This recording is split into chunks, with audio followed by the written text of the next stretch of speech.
ಚಂದಮಾಮ ಕೈ ಚಾಚಿದ ಬಾರೆ ಎಂದು ಗೋಳಾಡಿದ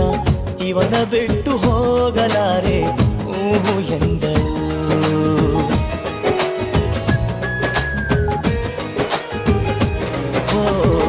ಅಂತರಂಗ ಹಾಲಾಯಿತು ಅಂತೂ ಇಂತು ಹೆಪ್ಪಾಯಿತು ಪ್ರತಿ ಜನ್ಮ ಇವಳೇ ಎಂದು ಒಪ್ಪಾಯಿತು ಅಭಿಮಾನಕ್ಕೂ ಇವಳೇ ಅನುಬಂಧಕ್ಕೂ ಇವಳೇ ಅನುರಾಗವೂ ಇವಳೇ ಅನುಗಾಲವೂ ಇವಳೇ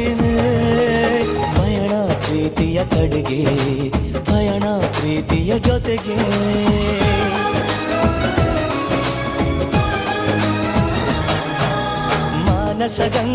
ಮಾನಸ ಗಂಗೆ